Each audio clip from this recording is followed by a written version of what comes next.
Formula for refraction on spherical concave surface. हम लोगों को अभी हेडिंग रहेगा formula for refraction on spherical concave surface.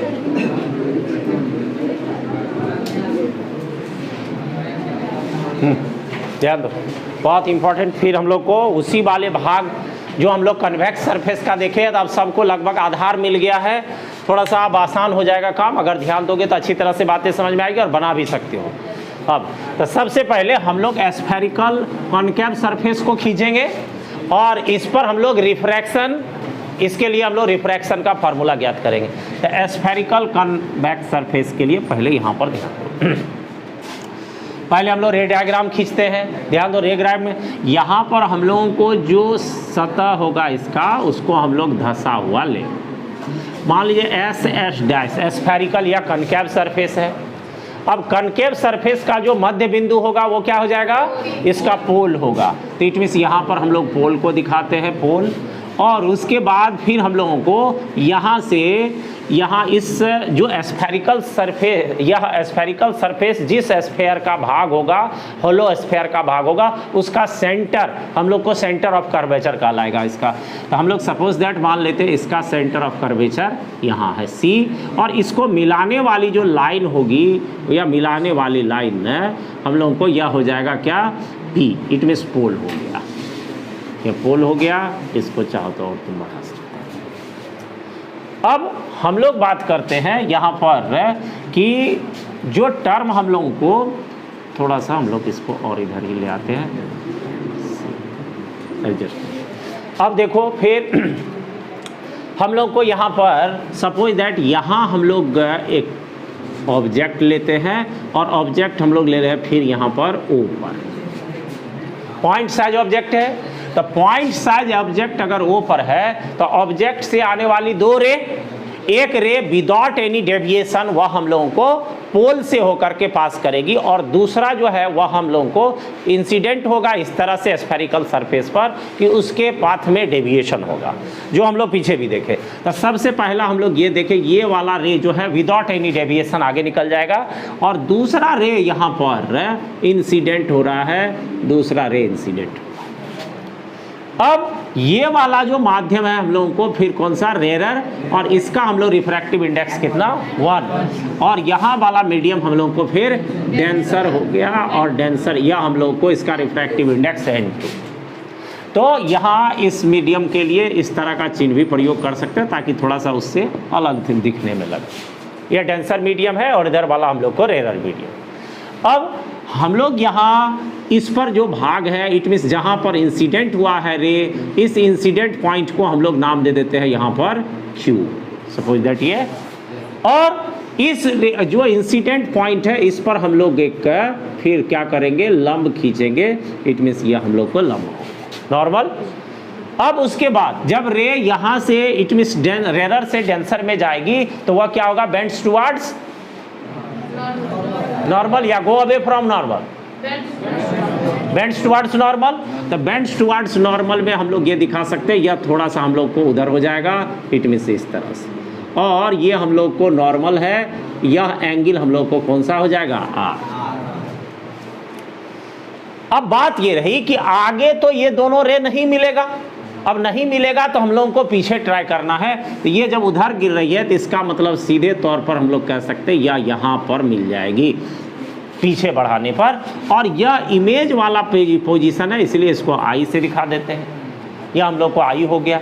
और यहाँ पर जहाँ आभासी रूप से यह कटेगा वहाँ पर बनेगा क्या, प्रतिबिंब, इट मींस इमेज। तो हम लोग देख रहे हैं यह इमेज कैसा बनेगा, वर्चुअल या रियल, वर्चुअल, आभासी, क्योंकि आभासी रूप से पीछे बढ़ाने पर कटा है।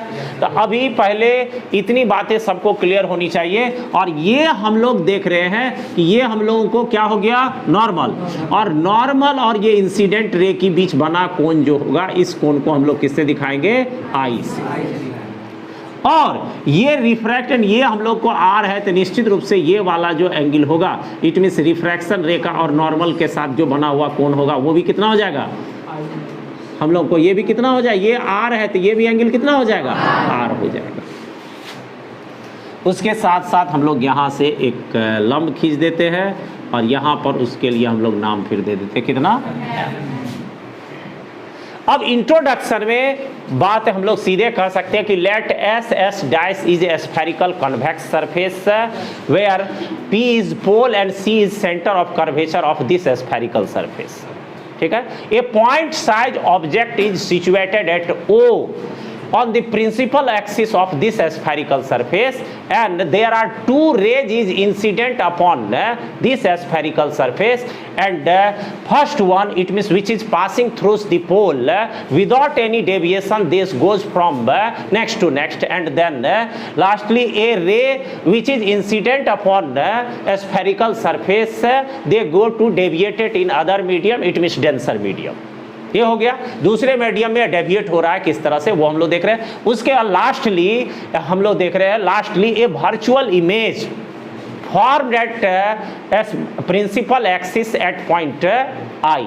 हम लोग देख रहे हैं पॉइंट साइड ऑब्जेक्ट ओ का एक वर्चुअल इमेज कहाँ पर प्राप्त हो रहा है, आई पर। अब इस एंगल को हम लोग ले लेते हैं यहाँ पर कौन सा, अल्फा, ये हम लोग अल्फा, ये हो गया फिर कौन सा बीटा और ये हम लोग का यहाँ पर ले लेते हैं कौन सा गामा।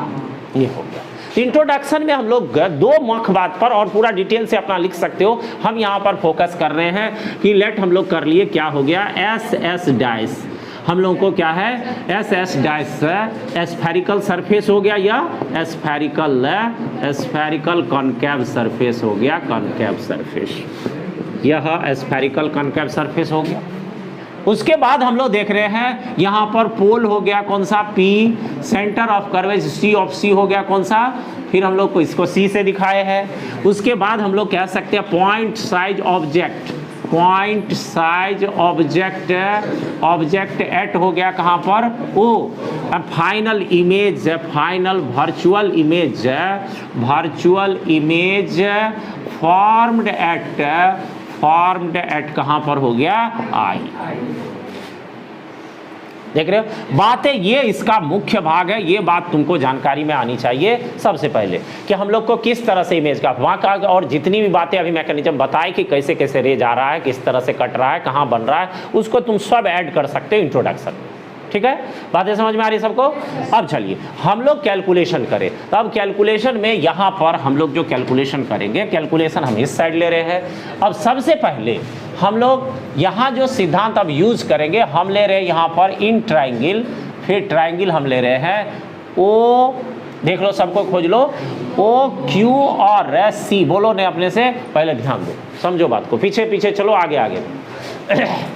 अब देखो तो in triangle O Q C, तो ओ क्यू सी में हम लोग बात करते हैं तो हम लोग पहले ये देखें, ये ओ क्यू सी में क्या हो गया, बाह्य कोण, ठीक है, गामा। अब यह गामा बाह्य कोण है तो बाह्य कोण दो सुदूर अंतःकोणों के योग के बराबर होता है। तो एक सुदूर कोण अल्फा और दूसरा क्या हो गया, आई। तो हम लोग कह सकते हैं यहाँ पर अल्फा प्लस आई बराबर क्या हो जाएगा, गामा। ये हो जाएगा, मतलब जो बाह्य कोण है सुदूर अंतःकोण अल्फा और आई के बराबर हो। तो हम लोग यहाँ पर अगर आई का वैल्यू निकालना चाहते हैं तो आई बराबर गामा माइनस क्या हो जाएगा, अल्फा। अब फिर हम लोग लेते हैं दूसरा, इसमें ट्रायंगल है, हम लोग ट्रायंगल लेते हैं, फिर आई क्यू और सी, आई क्यू सी, इसमें देख लो एक बार ध्यान दो सबको। हम लोग यहाँ पर इन ट्रायंगल आई क्यू और सी, इसमें हम लोग ले रहे हैं। तो इसमें भी जो एक्सटर्नल एंगल हम लोगों को होगा वो कौन सा होगा, गामा। लेकिन यह दो सुदूर अंतःकोण में एक हो गया आर और दूसरा हो गया बीटा। तो हम लोग यहाँ पर आर प्लस बीटा बराबर क्या हो जाएगा, गामा। और हम लोग इसको लिख सकते हैं फिर आर बराबर गामा माइनस बीटा। देख लो यहाँ हम लोग को यह आई भी दे रहा है और ये आर भी दे रहा है। अब बातें यहाँ पर रही, हम सबसे पहले कह दिए कि ऑप्टिक्स अगर पढ़ना है तो तुमको स्नेल्स लॉ मालूम रहना ही चाहिए, उसका कॉन्सेप्ट पूरी तरह से क्लियर रहना चाहिए, तभी तुम्हारा काम पूरी तरह से हो सकता है। तो स्नेल्स लॉ लगाने के लिए सबसे पहले इसमें तो हम लोग अब यहाँ पर लेते हैं फ्रॉम स्नेल्स लॉ। अब स्नेल्स लॉ से हम लोग लेंगे, तो स्नेल्स लॉ से, तो स्नेल्स लॉ से सीधे देख रहे हो कि रे किस में जा रही है, N1 से N2 में। तो हम लोग यहाँ पर कह सकते हैं फिर 1 N2, 1 से 2 में बराबर हम लोगों को हो गया क्या, साइन आई बटे साइन आर, यह हम लोगों को है। अब इसी 1 and 2 को हम लोग क्या n2 बटे n1 या n1 बटे n2 लिख सकते हैं। तो हम लोग यहाँ कह सकते हैं n2 बटे n1 बराबर साइन आई बटे साइन आर, ये हो गया। और इसी में हम लोग फिर देख रहे हैं, अगर रिलेटेड जो हम लोगों को टर्म है उसमें हम लोग को क्रॉस मल्टीप्लिकेशन कर देते, n2 साइन आर बराबर हो गया n1 साइन आई। लेकिन फिर हम लोग किस कंडीशन के अंतर्गत काम कर रहे हैं, हम लोगों का कंडीशन है कि इसका जो एपरेच्योर है, इट मीन्स जो द्वारक है या व्यास है वो छोटा हम लोग ले रहे हैं। तो छोटे व्यास के लिए जो रिफ्रैक्शन की सिचुएशन होगा उस सिचुएशन में आई और आर का मान क्या होगा, छोटा होगा। तो हम लोग यहाँ पर कह सकते हैं यदि हम लोग कह सकते हैं स्फेरिकल सरफेस के व्यास क्या हो, व्यास छोटे हो तो हम लोगों को क्या हो जाएगा, आई तथा आर के मान भी छोटे होंगे और ये रेडियन में तो होंगे ही, छोटे होंगे। इन रेडियन हम लोग कह सकते हैं आई एंड आर इन रेडियन, या रेडियन में, सिंपल सी बात है। तो अब बातें यहाँ पर रही कि हम लोग तो इस चीज़ को देख चुके हैं, अगर थीटा छोटा होगा तो साइन थीटा बराबर थीटा, कॉस थीटा बराबर 1, पिछले क्लास में डिस्कस। तो साइन आई बराबर हो जाएगा आई और साइन आर बराबर हो जाएगा आर। तो हम लोग यहाँ पर ले सकते हैं n2 साइन आर के जगह आर और n1 साइन आई के जगह कितना, आई। इसी में हम लोग क्या कर सकते हैं, n2 और r के जगह हम लोग लिख सकते हैं, यहाँ पर देखो r के जगह गामा माइनस बीटा बराबर हो जाएगा फिर n1 इंटू आई के जगह गामा माइनस अल्फा। ये हम लोगों को यहाँ पर हाइलाइटर पहले लेना है, इसको इक्वेशन हम फर्स्ट ही मान लेते हैं, फर्स्ट।